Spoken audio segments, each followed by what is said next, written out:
Coucou tout le monde, j'espère que vous allez bien. Je vous retrouve aujourd'hui en vidéo pour vous présenter ma pile à lire du printemps.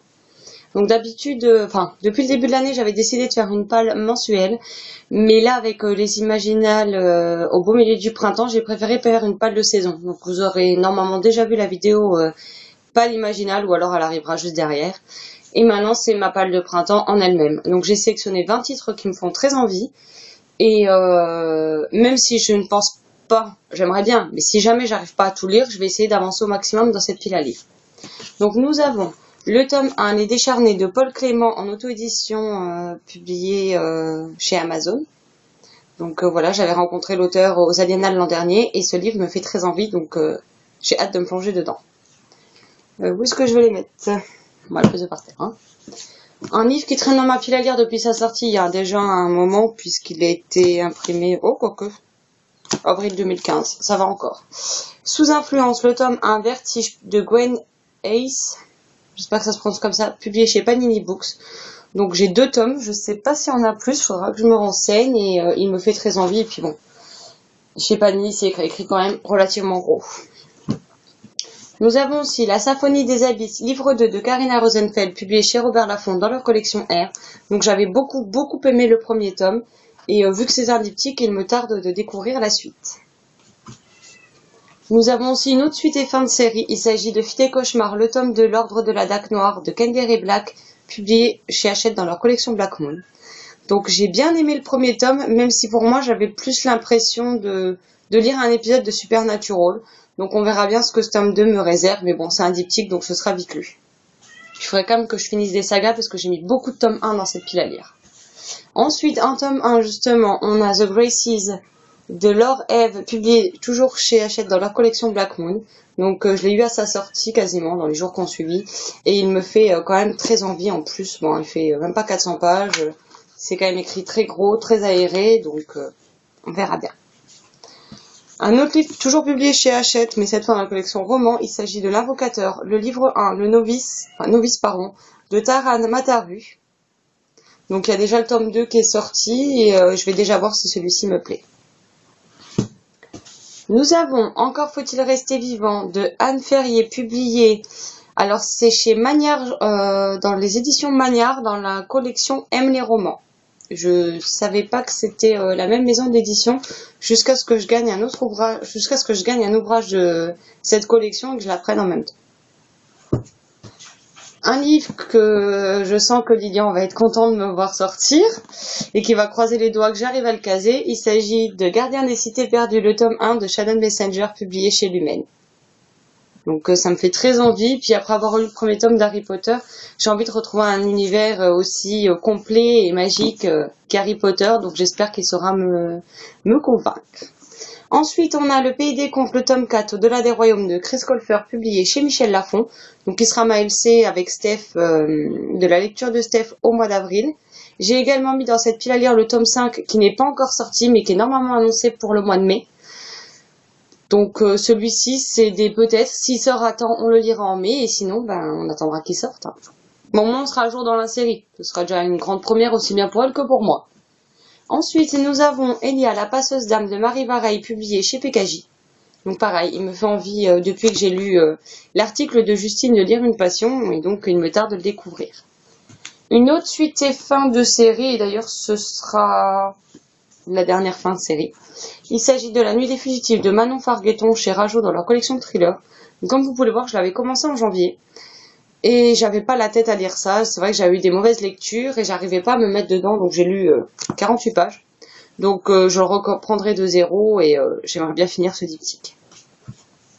Ensuite, un de mes achats d'occasion que vous avez vu dans le book haul, il s'agit de La Maison des Reflets de Camille Brissot, publié chez Syros, que j'ai acheté sur Price Minister et qui est dans un état quasiment impeccable et donc il me tarde de le lire. Encore une fois, c'est écrit très gros, très aéré, donc c'est vrai que j'ai beaucoup de livres écrits gros et aérés, comme ça je me dis ça peut me permettre d'en lire beaucoup plus. Hein.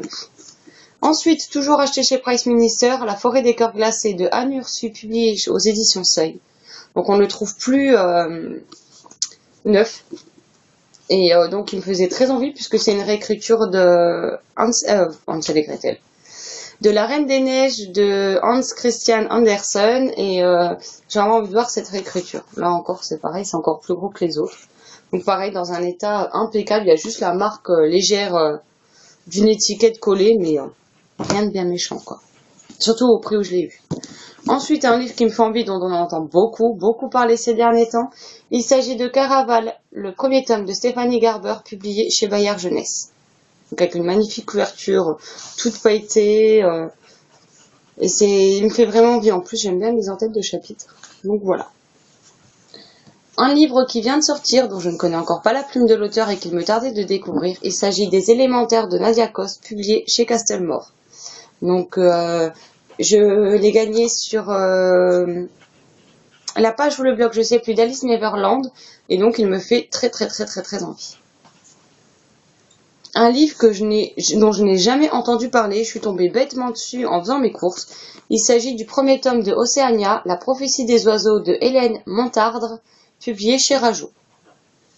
Donc c'est avec des changements climatiques, il faut s'enfuir. Je sais pas si c'est la dystopie ou ce que c'est, mais le résumé m'a donné envie, donc je me suis dit pourquoi pas. Et derrière, par contre, ce que j'ai trouvé bizarre, c'est que c'est écrit recommandé par le ministère de l'Éducation nationale. Bon, honnêtement, j'ai vu ça après mon achat et ça m'aurait pas incité pour l'acheter, mais j'étais très tentée par le résumé, donc on verra bien ce que ça donne. Il y a 4 tomes en tout et ils sont tous déjà sortis, si jamais ça vous intéresse. Une autre saga qui serait temps que je commence, puisque le 5e tome sort en avril. Il s'agit de Lux, le tome 1 Obsidienne, de Jennifer L. Armentrout, publié chez J'ai lu. Donc, en plus, Steph l'a lu il n'y a pas si longtemps que ça, et il me semble qu'elle a bien aimé, qu'elle a enchaîné les 2 premiers tomes. Donc on verra bien. Un livre que j'avais découvert sur la chaîne YouTube de Jess Livre Addict. Il s'agit de Ever After Height, le tome 1, le livre des légendes, de Shannon L, publié chez Hachette Roman. Donc il y a 3 tomes, un hors série, et après je crois qu'il y a eu encore d'autres livres dessus en rapport avec la série, mais qui ne font pas partie de la série principale. Donc on verra ce que ça donne. En tout cas, le livre est sublime, mais qu'est-ce qui peut être lourd pour ce que c'est, quoi. Pour le nombre de pages, j'ai vu comment ça irait, parce qu'il fait 320 pages à peu près, mais il est extrêmement lourd. Ça fait un peu comme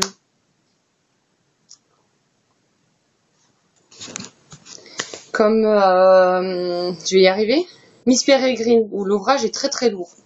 Et le dernier livre de cette sélection, il s'agit Les Princesses du Royaume de la Fantaisie de Thea Stilton, publié chez Albin Michel Jeunesse, et donc le tome 2, Princesse des Coraux, qui est donc sur les sirènes. J'avais beaucoup aimé le premier tome que j'avais lu lors du challenge Cold Winter 2015-2016, et j'ai hâte de poursuivre. Donc voilà, c'en est tout pour cette gigantesque pile à lire. Comme d'habitude, n'hésitez pas à me dire si certains vous tentent, si vous les avez lus, ce que vous en avez pensé. Ça me donnera plus envie peut-être d'en sortir un plutôt qu'un autre de la pile à lire en priorité. Donc sur les 20 romans que j'ai sélectionnés, j'aimerais bien en lire au moins 13-14, histoire de bien dégommer cette pile à lire, surtout qu'ils me font tous très envie et que du coup j'aimerais bien en lire un maximum pour découvrir enfin ces histoires. Je vous souhaite à tous une agréable journée, de très belles lectures et je vous dis à bientôt. Ciao ciao.